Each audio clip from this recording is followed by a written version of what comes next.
En ce temps-là, le soleil était plus chaud, les fleurs plus colorées et les filles plus jolies, bien sûr. C'était le temps béni où les voitures se vendaient à l'appel et les clients venaient après le boulot faire un petit tour chez les concessionnaires pour voir les bombinettes GTI.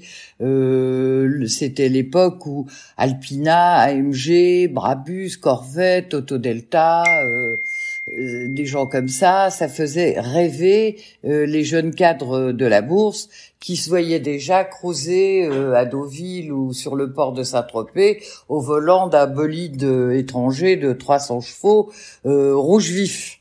Vous voyez le genre. Les constructeurs et les importateurs avaient la belle vie, eux. Leur seul problème, c'était le délai de livraison. À l'époque, pour faire connaître une caisse et la rendre indispensable pour l'acheteur, il n'y avait qu'un seul moyen, la presse. La presse papier, évidemment, parce que personne n'avait d'ordinateur.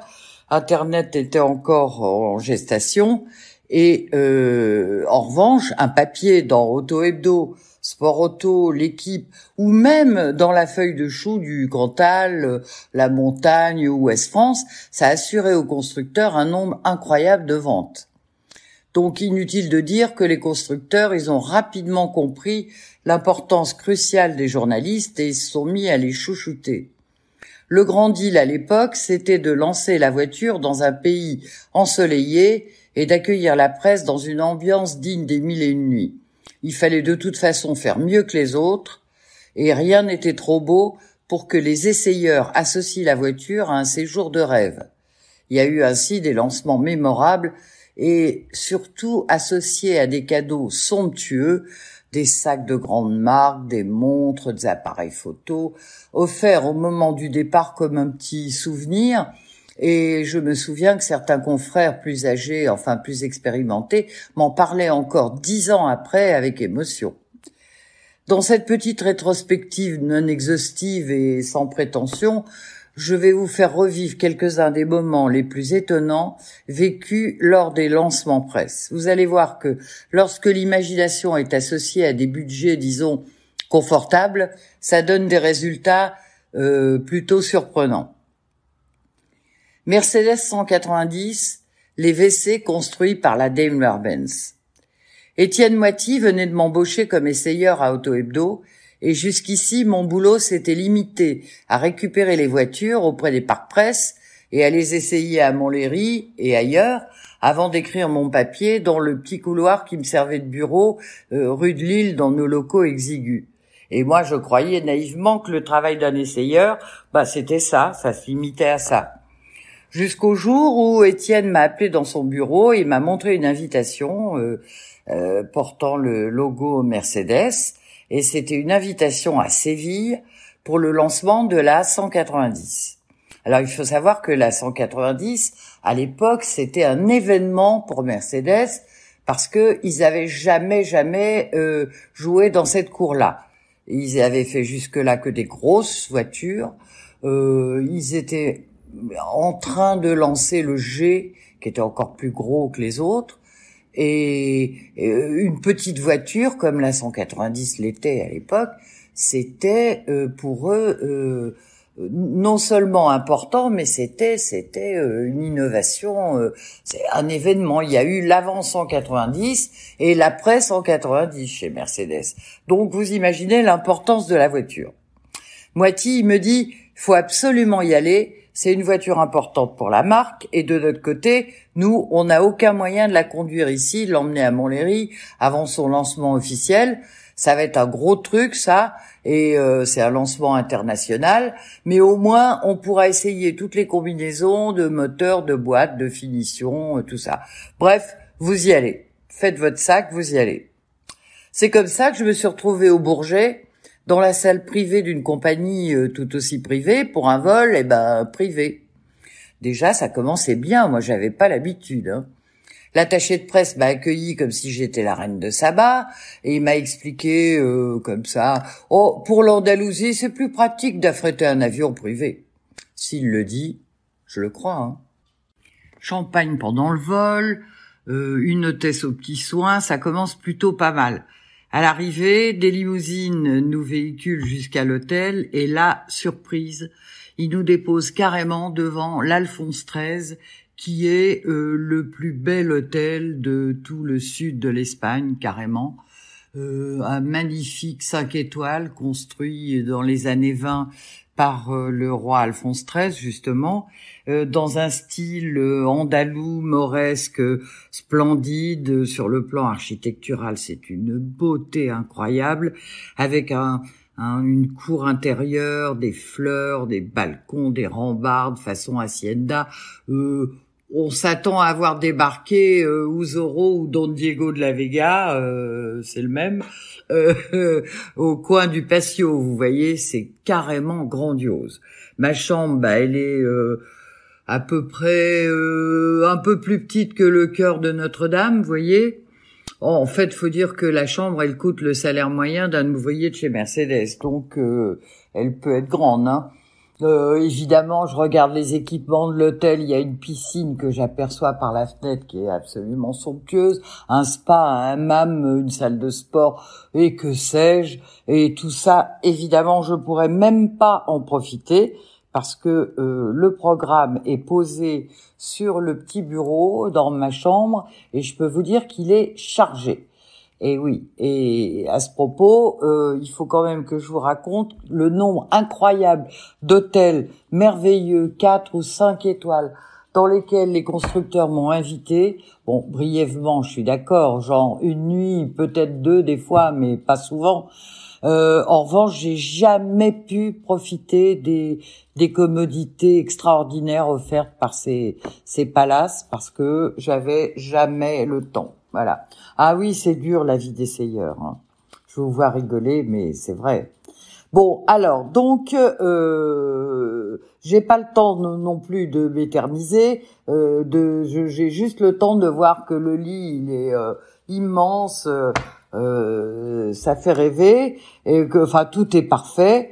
Et vite, c'est l'heure de la conférence de presse. La conférence de presse, il faut que vous sachiez que les essayeurs, les écumeurs de présentation de presse appellent ça, dans leur jargon, la piqûre. Vous avez bien compris pourquoi. Voilà.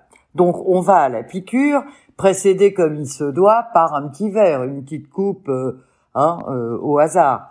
Je suis en train de découvrir que dans les présentations presse, on se retrouve souvent un verre à la main. Où que vous soyez, n'importe où, en conférence, dans le couloir, dans un hall, n'importe où, il y a toujours un loufia qui passe et qui a un verre chargé de un plateau chargé de verre. C'est incroyable.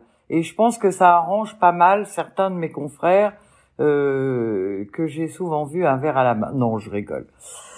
Bref, la conférence, c'est un instant aussi solennel que peu original. Quelle que soit la voiture présentée, c'est toujours la 7e merveille du monde, celle que le marché attendait, qui lave plus blanc et qui va révolutionner le segment, vous imaginez.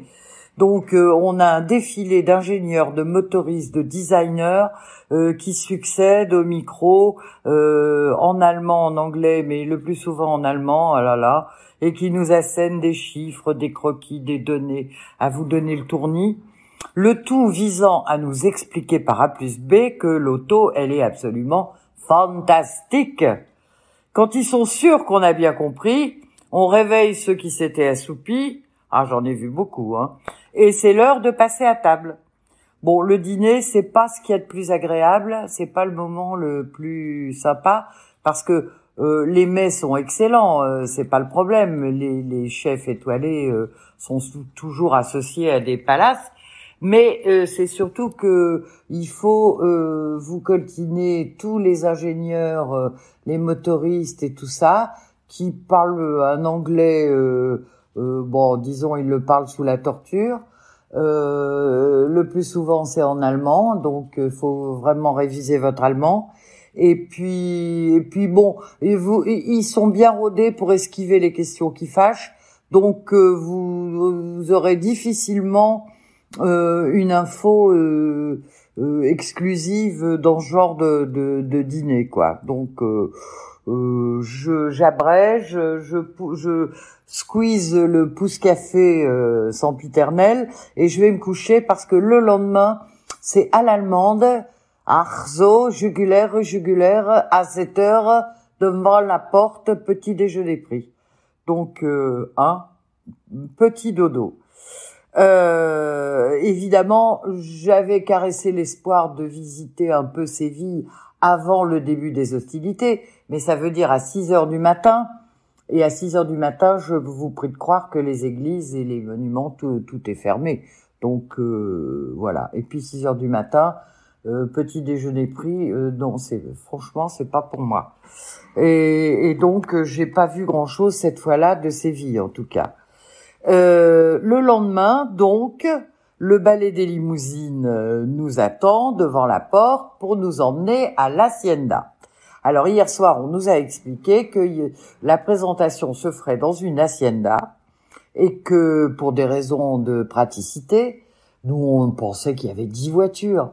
Mais même 10 voitures, c'était compliqué à coller dans le parking de l'Alphonse XIII. Donc, on nous emmène dans une hacienda, d'où va partir un parcours de 80 kilomètres fléché que l'on peut emprunter autant de fois qu'on le désire, avec autant de voitures qu'on veut, bon, sachant qu'il y a que 2 modèles, voilà quoi. Mais bon, les Allemands, ils ont fait les choses en grand. Donc on part à l'hacienda. Et alors là, l'hacienda, vous voyez le ranch des Ewing, elle est un tout petit peu plus grande. Voilà. Hein, c'est quand même un truc gigantesque andalou, quoi, le genre de propriété qu'il y a là-bas, mais c'est absolument gigantesque. Et là-bas, il n'y a pas 10 voitures, il y en a 80 ou 90, quoi. C'est hallucinant, hallucinant. Il y a toutes les couleurs, toutes les options, toit ouvrant, jante alliage, pas de toit ouvrant, pas de vitre électrique avec jante alliage, vitre électrique sans jante alliage. Enfin, voilà. Bon, il y a de quoi s'amuser. J'ai fait l'essai, j'en ai cherché une noire, vitre teintée, boîte 5, toit ouvrant et jante spéciale. Et je l'ai trouvée. Voilà. C'est incroyable. Et c'est des Allemands en même temps. Voilà. Donc, je prends une 190 parce que quand même, la 190 à carbu, il y en a quelques-unes, mais je pense pas que Mercedes mise tout sur ce modèle-là. Donc, et puis surtout à Auto Hebdo, on s'en fiche du modèle à carbu. Donc, j'en prends une rouge et je mise sur la couleur pour mes photos, parce que évidemment, on a un dossier de presse. Il est juste un tout petit peu plus petit que les mémoires du général de Gaulle. Vous voyez, il pèse, il faut un sac entier pour le porter. Et il y a 50 photos dedans, mais j'ai pas envie de retrouver dans Auto Hebdo les mêmes photos que partout ailleurs. Donc, je fais mes photos. Donc je pars sur les petites routes andalouses parmi les lièges et les cyprès. C'est très bucolique, c'est très très sympa et le parcours est impeccablement fléché. Mais ça, vous l'auriez deviné. On sent quand même que c'est l'organisation à l'allemande et la route donc serpente dans un joli paysage écrasé de soleil. Parce qu'en Andalousie, au mois de mars, vous prenez les mêmes coups de soleil qu'à Saint-Raphaël au mois d'août. Hein. C'est quand même un petit peu chaud, cet endroit. Tout de suite, je me fais la remarque que, dis donc, la route, elle est drôlement bien, elle est bien. Alors, ou la suspension de la voiture est géniale, ou la route est très bien. Bon, je pense que la suspension n'est pas mal, mais la route, je regarde bien et je m'aperçois qu'elle est rafistolée pour masquer les nids de poules. Partout il y a des nids de poules, hop, il y a un petit colmatage sur les 80 kilomètres. Et je remarque, quand je croise une autre route, des petites routes, hein, mais je vois que les autres, elles ont leur nid de poule. Donc c'est uniquement notre parcours. Et je me dis, les petits chenapans de Mercedes, ils ont refait la route. Vous vous rendez compte? Afin que la suspension de la 190 paraisse encore plus efficace, mirobolante et tout. Oh, les coquins! Et je suis pas au bout de mes surprises. Au kilomètre 40, qu'est-ce que je vois? Une flèche, stop, WC, toilette, commodité, un stop pipi sous la forme d'une jolie petite cabane en dur, très accueillante, fléchée Mercedes, vous pensez? Et je me dis, c'est joli, mais c'est totalement inutile. L'hacienda, elle est à 25 minutes de voiture, même 20 minutes. Pourquoi installer des toilettes au milieu de rien, là, sous un cyprès? Eh bien, la réponse, je l'aurai des années plus tard, bien plus tard, lors d'une conversation à bâton rompu que j'avais avec Michel-Pierre Texier, qui à l'époque était l'attaché de presse de Daimler-Benz France. Il m'a raconté que les membres du directoire de la firme à l'étoile, ils sont 4 ou 5, et ils ont tous plus de 80 ans. Ce qui lui faisait dire à Michel-Pierre avec son humour, le 1er janvier, il disait « Daimler-Benz vous présente ses meilleurs vieux ». Voilà, oui, on rigole.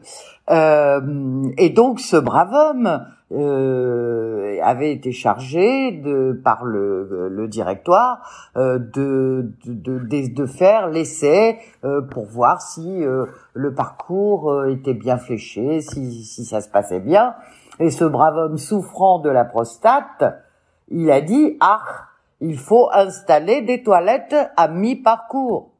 Donc ils ont construit des toilettes en dur et surtout, quand ils sont repartis après leurs 6 ou 7 semaines d'essai, parce que ils les font par pays, une fois la France, une fois le Danemark, une fois l'Allemagne, l'Angleterre, etc. Donc ça dure longtemps. Et quand ils sont repartis, ils ont revendu les toilettes aux Espagnols. C'est fort ça, hein. Ça c'est Mercedes. Vous comprenez maintenant pourquoi il y a du pognon, ces gens-là. Voilà. Donc, je termine mon parcours, sans halte pipi quand même, hein, voilà. Et puis, bon, je l'ai fait 2 ou 3 fois, je crois. Une fois en boîte méca, une fois en boîte auto, et puis une fois avec mon ami Paul Frère, parce qu'on aimait bien rouler ensemble, c'était un vrai bonheur. Puis après, on a déjeuné tous les deux, pendant que les autres usaient le macadam des 80 km. Mais bon, il n'y avait pas non plus besoin d'essayer la voiture toute la journée pour se rendre compte que c'était une excellente auto. Donc voilà, je suis rentrée. Après, alors j'ai récupéré mes bagages, j'ai revu mon grand lit king size et puis voilà, je lui ai fait adieu. On est rentré par notre vol privé et j'ai écrit donc mon papier sur la 190, qui était vraiment une très bonne auto. Il y avait, à mon avis, pas besoin de nous inviter au camp du Drador pour en faire la démonstration, mais je pense que les Allemands, ça a dû leur faire plaisir aussi de passer quelque temps à Séville.